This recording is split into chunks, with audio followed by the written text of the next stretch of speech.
हाँ, तो भाइयों और प्रिय बच्चों, मैं फिर आज पौराणिक कथाओं को और सामान्य ज्ञान की कुछ बातों को बताता हूँ, सुना जाए।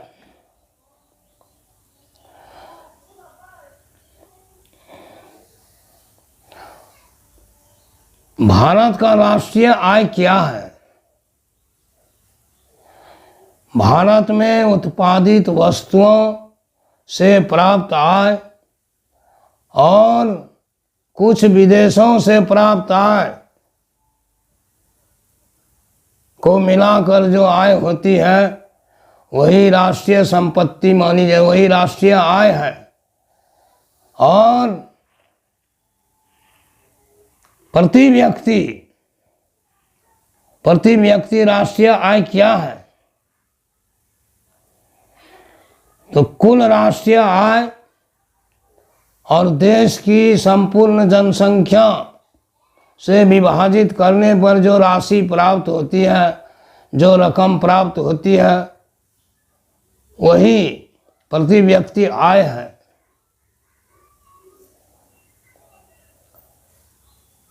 भारत के राष्ट्रीय आय का अनुमान सबसे पहले किसने लगाया था और कितनी ईस्वी में लगाया था, और प्रति व्यक्ति उन्होंने कितनी आय घोषित की थी?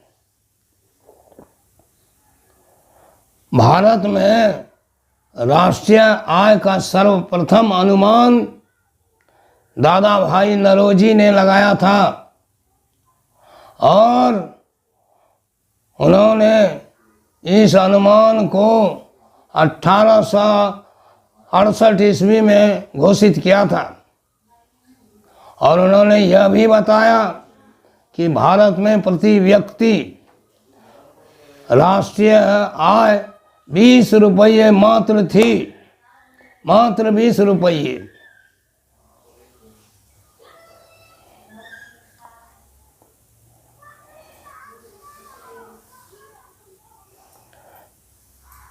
टैक्सॉल क्या है? टैक्सॉल महाभयंकर, सर्वसे भयंकर बीमारी की दवा है। वह बीमारी कैंसर है, कैंसर बीमारी की दवा है टैक्सॉल।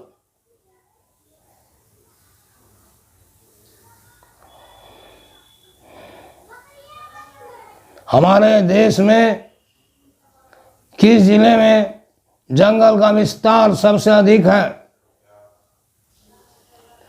वह है एमपी। मध्य प्रदेश में वनों का विस्तार सबसे अधिक है।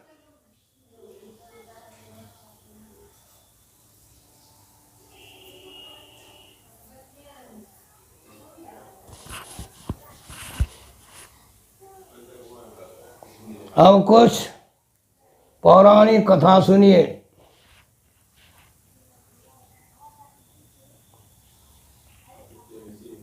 ताड़का राक्षसी कौन थी?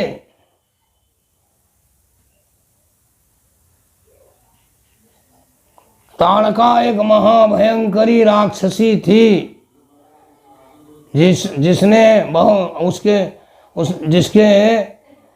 जिसके 2 पुत्र थे। प्रथम पुत्र का नाम मारीच और द्वितीय पुत्र का नाम सुबाहु था। ये सभी महाअत्याचारी ताड़िका राक्षसी और उनके पुत्रगण मुनियों को बहुत प्रकार से सताया करते थे। किंतु याद रखिए, इस बात पर ध्यान दीजिए कि वह ताड़का राक्षसी स्वतः नहीं बनी थी, बल्कि वह तो इंद्र की दिव्य सुंदरी अप्सरा थी, जिसे एक मुनि ने श्राप देकर राक्षसी का रूप बना दिया था। और उस ताड़का राक्षसी के शरीर में लाख हाथियों का बल था। जब प्रभु राम ने उन्हें मारा, प्रभु राम ने जब उन्हें मार दी, उनके पुत्रों को मार दिया और ताड़का राक्षसी को भी मार दी उन्होंने, तो राक्षसी पुनः अपने अप्सरा रूप में आ गई और प्रभु की प्रार्थना कर अपने लोक इंद्रलोक को चली गई।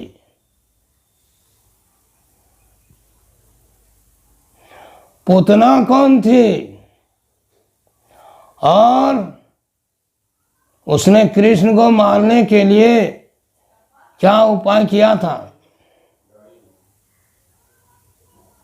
पूतना कंस की एक राक्षसी थी, भयंकर राक्षसी, और कंस की वह राक्षसी थी और कंस ने ही उसे कृष्ण को मारने के लिए भेजी थी।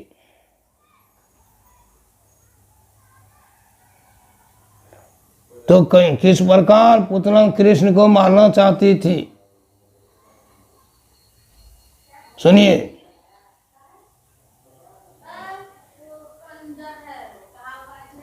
पूतना अपने स्तन में जहर का लेप लगाकर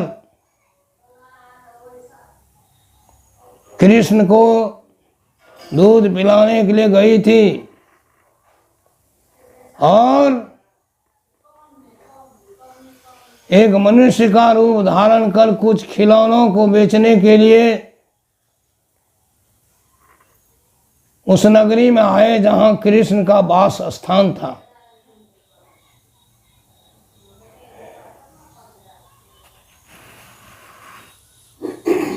तो कृष्ण तो समझ गए। कृष्ण को उठाकर पूतना ने दुग्ध पान कराने के लिए कोशिश की।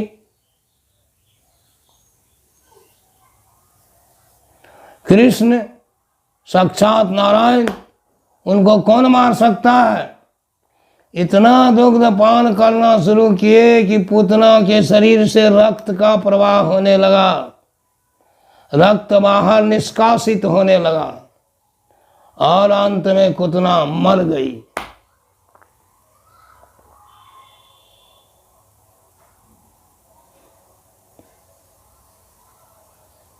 प्रभु श्री राम ने सुबाहु का तो वध किया था।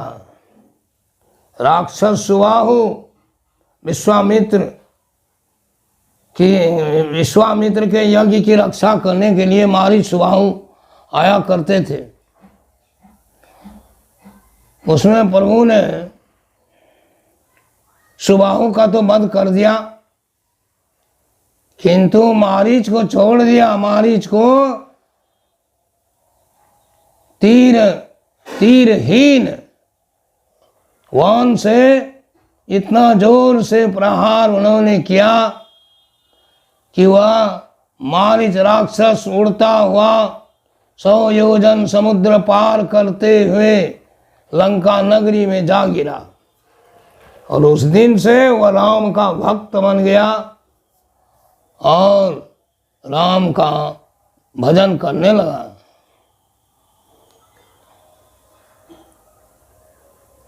और सुनिए आगे।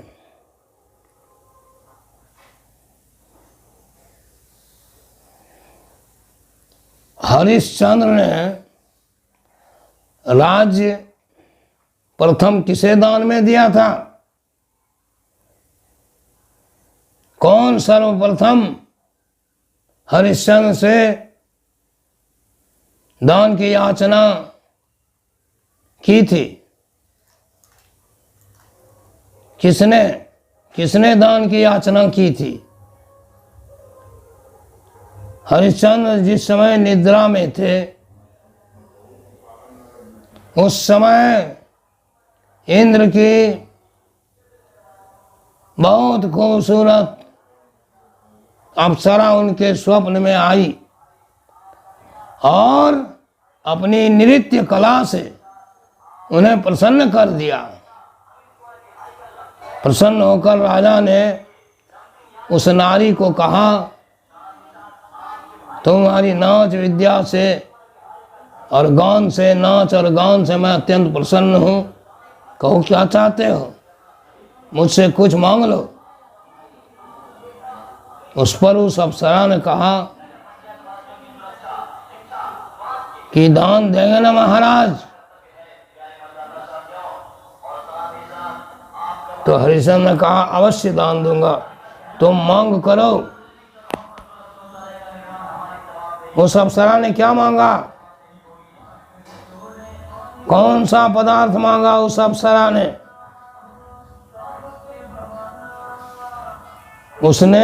उसने हरिश्चंद्र का राज्य मांग लिया। तब क्या हरिश्चंद्र ने राज्य दान दिया उसे? नहीं। हरिश्चंद्र ने कहा तुम नारी हो, राज्य काज तुम नहीं चला सकते हो, दान पात्र के अनुसार दिया जाता है।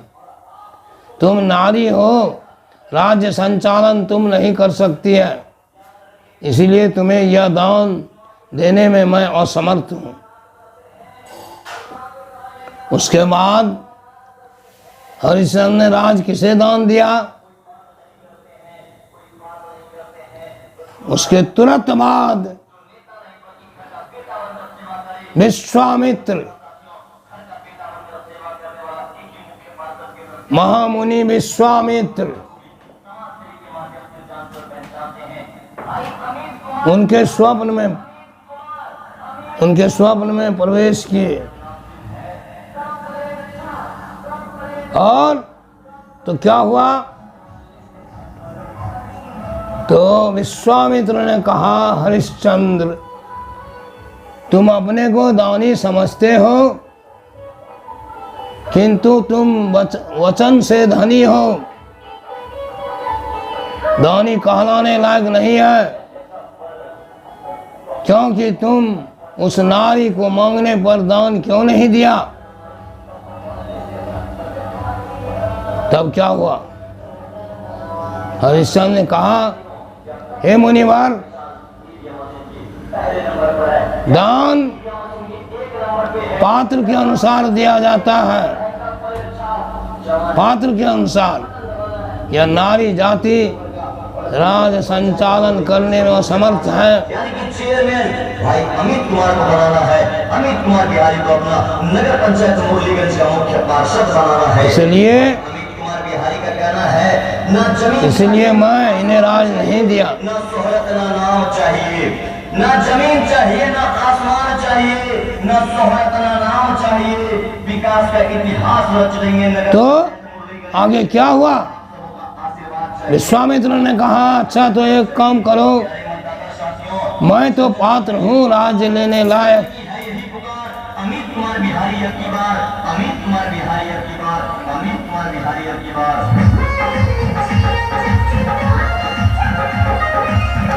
तो हरिश्चंद्र ने कहा अवश्य, तो मुझे राज दो। विश्वामित्र ने राज्य की मांग की और हरिश्चंद्र ने सहर्ष उन्हें राज्य दान कर दिया।